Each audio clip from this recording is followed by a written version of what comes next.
Sí, claro. Bien, Adriana. Amén. Vamos a abrir la Biblia en San Juan, Evangelio según San Juan, capítulo 5, verso 1.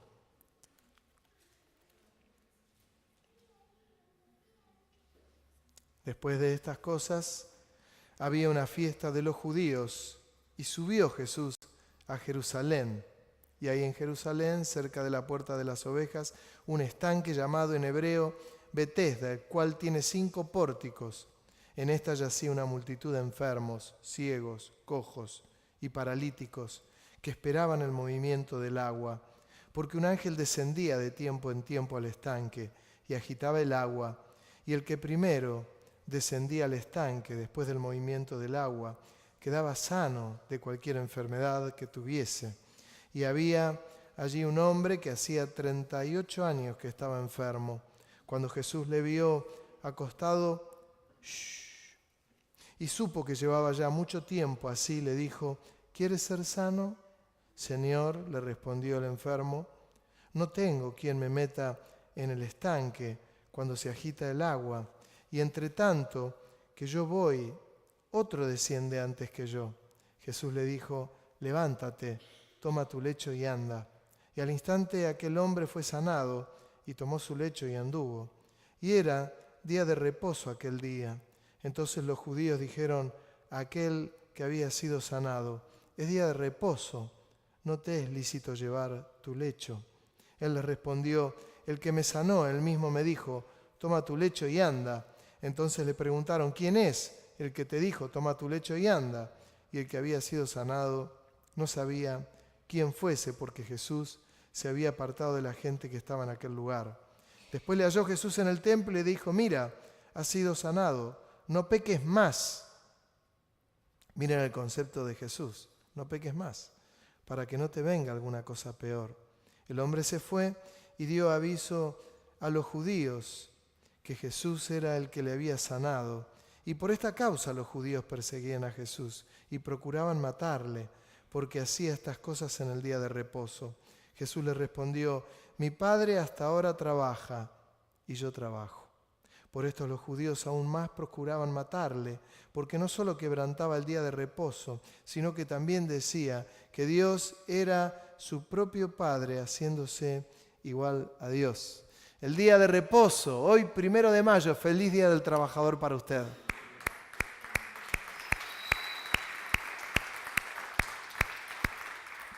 Pero el día 1 de mayo, mi querido hermano, no es un día de reposo para decir no me voy a congregar, no voy a ir al culto. Todo lo contrario. Un día 1 de mayo tendría que ser como un día domingo, un día feriado, y aprovecho para ir a alabar al Señor. Qué lindo que Jesús, Él sana a un hombre que estaba totalmente mal. Y es curioso porque le dice: ¿querés ser sano? Sí, cómo no, pero entre tanto que el agua era movida por ese ángel. Acá hay toda una cuestión. No se sabe si se creía eso por una cuestión de algo que había pasado por años, o si realmente el agua era removida por un ángel y el primero que se arrojaba era sano.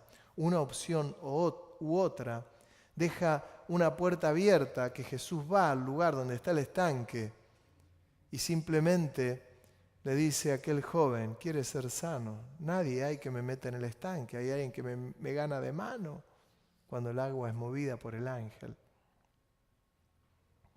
Jesús le dice: toma tu lecho y levántate. Gloria a Dios. Y él se levantó, tomó su lecho. Dice la Biblia que fue sanado un día sábado, el día de reposo, el día que no se podía trabajar. Jesús no tenía problema con eso, ¿no? De ninguna manera. De paso lo digo, aun cuando en la antigüedad era el día sábado, el día de reposo, luego pasa el día domingo. Hermano, el día del Señor no es el día domingo, el día del Señor es todos los días. Todos los días. Así como el domingo pienso hablar de mayordomía, así como cuando uno dice: no, los diezmos son del Señor, no, es todo del Señor. Y el Señor me permite vivir con ese 90% que me lo da. Pero todo es del Señor. No es el día domingo, es todo del Señor. Absolutamente todo. De esta manera es bueno vivir. Pero el Señor en un momento le cuestionan, no al Señor, sino al enfermo. ¿Quién te sanó? No te es lícito sanarte un día de reposo. No sé quién me sanó. No tengo ni idea. Solo me dijo que deje mi lecho, que me levante y que camine. E hice eso. Hasta que lo vio a Jesús. Y luego les dijo a todos, fue Él. No para denunciarlo por algo, sino que era un honor para Él que esa persona, que era en este caso Jesús, lo había sanado. Nadie había podido hacer eso. Y Él dijo, es Él, me sanó Él. El día de reposo. El Señor simplemente dijo, mi Padre hasta ahora trabaja y yo trabajo. En el día del trabajador, yo les digo a ustedes, un día como hoy, nosotros tenemos todos un trabajo que le damos gracias a Dios por el trabajo que tenemos. Unos trabajan en la construcción, otros trabajan en relación de dependencia, otros son independientes, unos hacen una tarea, otros otra, y le decimos al Señor, gracias por tu trabajo, pero también le decimos, Señor, gracias que podemos trabajar para ti. Porque para el Señor no trabajo yo solamente que soy el pastor, porque en las cosas que tienen relación con lo eclesiástico, con la iglesia, ustedes no trabajan para mí, todos nosotros trabajamos para el Señor. Cuando usted está predicando el Evangelio, está trabajando para el Señor. Cuando usted toca un instrumento, lo está tocando para el Señor. Cuando canta, cuando dirige, cuando es maestra de escuela dominical, cuando está limpiando este lugar, lo está haciendo para el Señor. Decía Jesús, mi Padre hasta ahora trabaja y yo trabajo. Jesús le estaba diciendo, el día de reposo, mi Padre está trabajando y yo también trabajo. En el Día del Trabajador, hoy 1 de mayo, nosotros estamos trabajando para el Señor. Yo estuve muy tentado en un día como hoy decir, hoy no había micros, no había colectivos. 1 de mayo. Y uno dice, che, y si nos quedamos hoy, yo pensé, dije, pero es miércoles, y los miércoles nosotros los reservamos. El día que tenemos, ¿cómo no vamos a ir a alabar al Señor? ¿Cómo no vamos a darle culto? ¿Cómo su palabra no va a ser transmitida? Si nuestro Padre trabaja y nosotros también. Amén. Y dice, y por esta causa los judíos procuraban matarle, no solo porque quebrantó el día de reposo, sino que también decía que era su propio Padre, haciéndose igual a Dios. De paso lo dicho, ustedes no tienen problema con la identidad. Jesús es Dios. Amén. Jesús es Dios. Los testigos de Jehová no creen que Jesús es Dios. Creen que es el Hijo. Por lo tanto, no creen en la deidad del Hijo. Al no creer en la deidad del Hijo, no son cristianos. Son una secta. Son una secta. No creen en la divinidad de Jesús. Y justamente los judíos procuraban matarle porque Jesús, cuando decía que Dios era su Padre, ¿por qué procuraban matarle? Porque Jesús se hacía igual a Dios. Y procuraban matarle. Cuando nosotros decimos, o cuando yo les digo, que nosotros también, nuestro Padre trabaja, por lo tanto nosotros trabajamos, no decimos que somos Dios, sino que somos conscientes que Él es Dios, que nosotros somos sus hijos, no igual a Dios, sino que Él nos compró, Jesús nos compró con su sangre y nos hizo salvos. Amén. En Lucas, capítulo 8, verso 19. Perdón, San Juan, capítulo 4, verso 31. Luego vamos a leer el otro texto. San Juan 4:31 dice, justamente el capítulo anterior, entre tanto los discípulos les rogaban, diciendo, Rabí, que es maestro, come.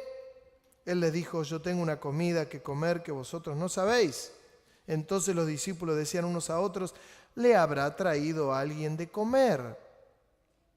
Jesús dijo, mi comida es que haga la voluntad del que me envió y que acabe su obra. ¿No decís vosotros, aún faltan 4 meses para que llegue la siega? He aquí os digo, alzad vuestros ojos y mirad los campos, porque ya están blancos para la siega. Y el que siega recibe salario y recoge fruto para vida eterna, para que el que siembra goce juntamente con el que siega.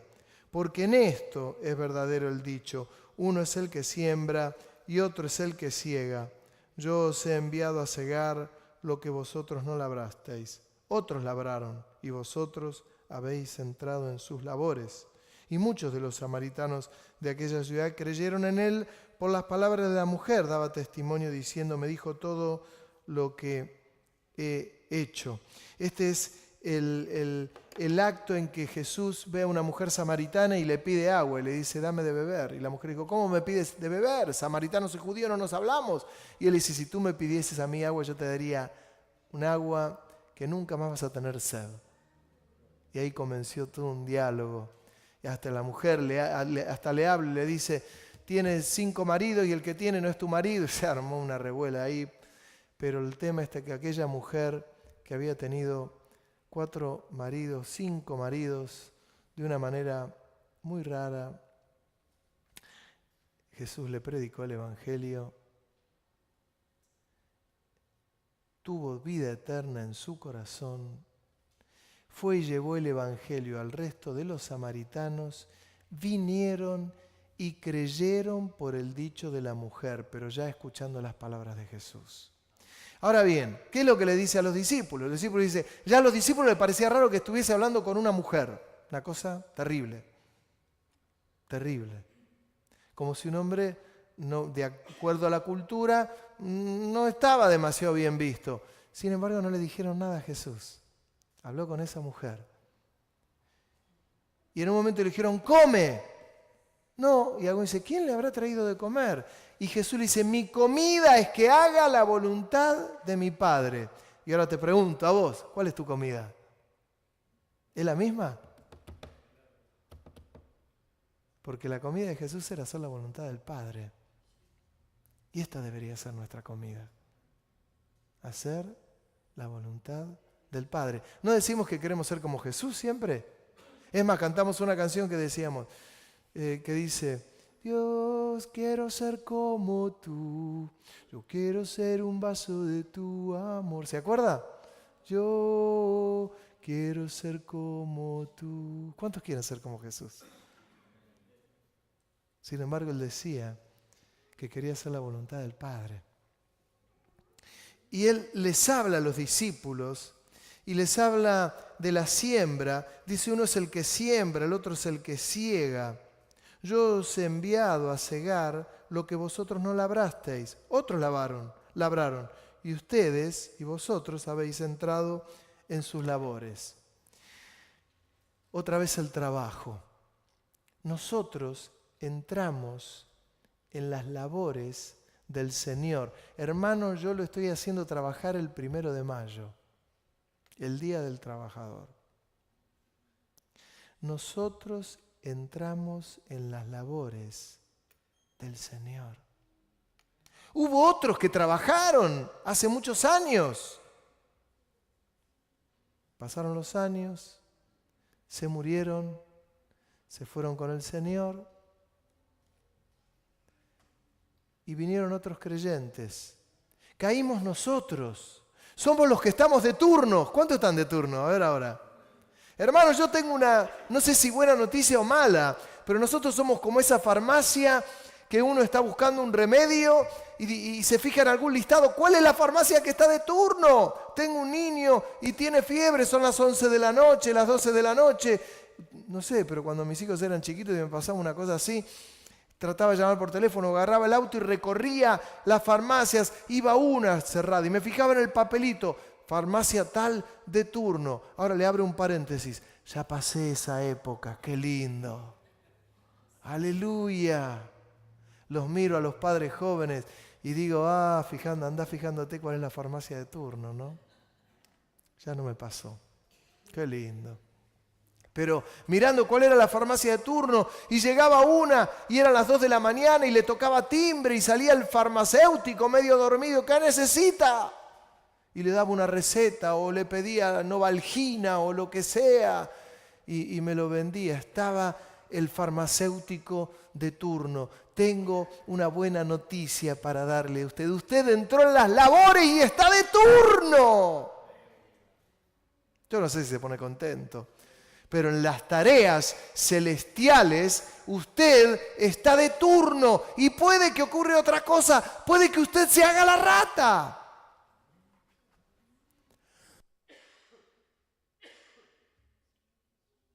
Que era hacerse la rata cuando estábamos en la escuela secundaria y alguna no iba y decía, no entro, ¿y a dónde voy? Me quedo en la plaza, me voy al club a jugar al fútbol, algo hacíamos, y era una gran cosa. Para algunos, yo tengo que decirle algo, mi primer rata que yo me hice en la escuela secundaria fue en 5º año. No entramos al aula en ese año y nos fuimos a un club, pero salí del club, que fuimos a jugar al fútbol, llegué a mi casa y le dije, mamá, te tengo algo para decir. ¿Qué? Hoy no entré a la escuela. ¿Y por qué no entraste hoy? Nos hicimos la rata, mamá. Y mi mamá me miró y me dice, pero me dijiste. Bueno, te tenía que decir, fue la única vez. Qué loco, ¿no? Pero los pibes se acostumbraba a veces eso ahí. Una mala costumbre, no la hagan los más jóvenes, no falten al colegio, no falten. Pero tengo una buena noticia para darle. En el Evangelio del Reino, en donde nosotros estamos, hemos entrado en sus labores, no nos tenemos que hacer la rata y sí tenemos que saber que hubo otros que labraron la tierra, que prepararon la tierra, que la dieron vuelta, que pusieron la semilla y se fueron con el Señor. Y estamos en el tiempo ya anunciado hace 2000 años por el Señor, que está todo listo para ser cosechado. Y hemos entrado en sus labores. ¿Quiénes sembraron? Y sembraron los profetas de aquellos años. Y sembraron con lágrimas. Hubo muchos que sembraron. Nosotros vamos recogiendo, pero también vamos sembrando la palabra de Dios. Y otros en el futuro, cuando nosotros ya no estemos, irán recogiendo toda esa siembra. Pero el día 1 de mayo, hoy, día de trabajador, te digo, mi querido hermano, estás en las labores del Señor, por más que no tengas ganas.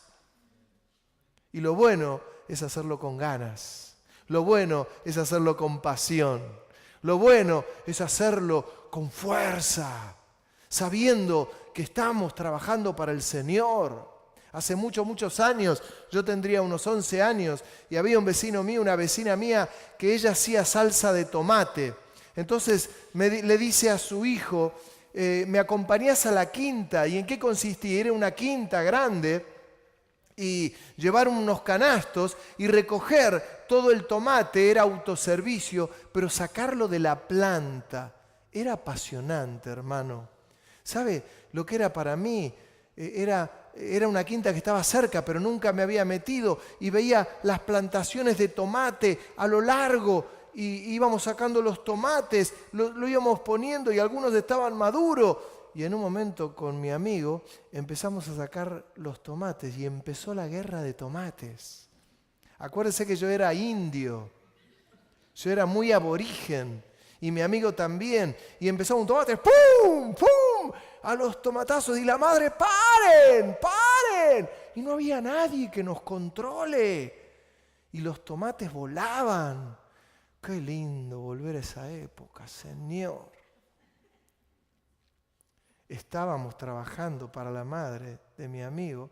En un momento la madre le metió un soplamoco al hijo y yo dije, me quedé tranquilo porque si no el siguiente era yo. Y empezamos a recoger tomates de nuevo. Entramos en las labores del Señor, estamos en las labores del Señor, todos nosotros. Por eso es bueno hacerlo con pasión, con ganas. ¿Para qué? Para que el Señor nos diga, qué lindo, están trabajando. Porque en un abrir y cerrar de ojos pasa el tiempo rapidísimo y entrarán otros en las labores del Señor. Y es bueno que nosotros que hemos entrado y entendemos que estamos en las labores del Señor, le pongamos ganas, como aquel que trabaja en relación de dependencia y no lo hace a desgano, sino que le pone garra. ¿No vio usted cuando vio a un negocio y hay un vendedor que te tiene que vender algo y el vendedor en realidad no ve la hora que te vayas y dice, ¿qué necesita? Mire, necesito esto, pero tengo dudas. Y un vendedor hábil te va a decir, lo voy a ayudar a resolver sus dudas porque le quiero vender. Necesito que al patrón para el que yo trabajo le vaya bien para que me pueda pagar el jornal bien. Está el mal vendedor que te va a decir, no, cuando resuelvas lo que necesites, avísame y volvé. Un buen empleado va a procurar que al dueño del lugar le vaya bien. Amén. Era el consejo del apóstol Pablo cuando habló a los hermanos de Tesalónica, por ejemplo. Les recomendaba que amen a sus amos. En Efesios amaba que amen a sus amos, que les vaya bien a los dueños de las empresas para quienes trabajan. Pero en lo espiritual nosotros estamos en las labores del Señor. Por eso, con más razón, cuando Dios a alguien le da dones, le da talentos y que se los dio el Señor, y a veces uno dice, y no, me dio este talento el Señor, pero lo voy a poner en práctica en algún otro momento, cuando yo lo sienta en mi corazón. Pero Dios te dio este talento, Dios te dio este don, para que lo uses ¿cuándo? En este tiempo. Amén. Vosotros habéis entrado en sus labores. Finalmente, Lucas capítulo 8, versículo 19. Un concepto que ya dejó entonces claro el Señor, que nosotros trabajamos ¿para quién? Para el Señor. Todos. Cuando usted está predicándole el Evangelio a alguien, no le está diciendo, no, porque venga a la iglesia que el pastor Abel le va a perdonar todos los pecados. No le diga eso nunca. Acuérdese que nosotros no perdonamos ningún pecado. Yo no derramé la sangre por nadie, no di la vida en ninguna cruz, sino que el que dio la vida en la cruz fue Jesús, el Señor de señores y Rey de reyes. Es decir, que el Señor dejó bien claro que nosotros trabajamos para Él. Y tendremos nuestra recompensa, sin ninguna duda. Todos tendremos la recompensa, todo lo que nosotros hicimos acá en la tierra. Mire el ejemplo que le voy a dar, que el Señor me perdone por este ejemplo. Cuando uno trabaja en relación de dependencia o tuvo monotributo y llegó el momento de jubilarse, uno se presenta al ANSES y dice, me voy a jubilar, y le piden los certificados de trabajo. Por más que estén las computadoras de ellos, uno presenta los certificados de trabajo y te dicen, tuvo 40, 50 años de servicio, ya le saldrá la jubilación, te hacen el promedio, te preparan la jubilación y te jubilaste. Y obtuviste la jubilación hasta que te mueras. ¿Qué ocurre en el camino del Señor? ¿Qué cosa? Que en el camino del Señor también hay una certificación de servicios. Ahí figura todo lo que usted hizo. Todo. Uy, mirá, qué bárbaro, hiciste esto, hiciste aquello otro, hiciste esto. A Sara le va a decir, y Sara le gritó al pastor, no le hacía caso, le hacía ruido cuando el pastor predicaba, le movía las sillas. Eso va a figurar en la certificación de servicio tuyo. Claro que no es pecado. Pero el Señor te lo va a restar ahí, te lo va a restar. Pero todo lo que nosotros hemos hecho para el Señor, todo, es interesante porque el Señor dice, aun cuando le dieron un vaso de agua a un niño, eso tendrá recompensa. A mí me conmueve. A mí me conmueve. Por eso cuando te tocan el timbre de tu casa y te dicen, miren, ¿tiene algo para darme? Hermano, dele así sea una taza con lo que sea. No sea cosa que el que le está tocando el timbre sea un ángel que está viendo cuán grande es tu generosidad. No sea cosa que nos encontremos al Señor en la puerta tocando el timbre y que nos demos cuenta que es el Señor y que le digamos, Señor, y el Señor nos diga como le dijo a Zaqueo, quiero entrar hoy en tu casa a hablar un poquito con vos. Mire que para Dios no hay nada imposible, ¿eh? No hay nada imposible. Si el apóstol allí dijo que algunos sin saber cuando hablaban del hospedaje, hospedaron ángeles. ¿Usted cree que es bíblico esto o no? Algunos sin saber hospedaron ángeles. Se está refiriendo a hechos que ocurrieron en el Antiguo Testamento. Perdóneme, ¿qué hace que eso no pueda ocurrir en el Nuevo Testamento? Puede ocurrir en el Nuevo Testamento, ¿cómo no? Algunos sin saber hospedaron ángeles. ¿Cómo no nos va a tocar el Señor el timbre? Si Él quisiera, si para Él no hay nada imposible. Nunca me pasó, lo tengo que admitir, nunca. Siempre que me tocaron el timbre, salí con un paquete de fideos o con 2 bananas. Siempre cuento aquella historia que me tocaron el timbre y ya sin escuchar por el portero dije, ¿saben qué me viene a pedir? Y salí con 2 bananas y cuando llegué a la puerta, no, eran 2 amigos de mi hijo que venían a jugar con él. Y yo dije, son ustedes, quise, guardé las bananas, no se las iba a dar.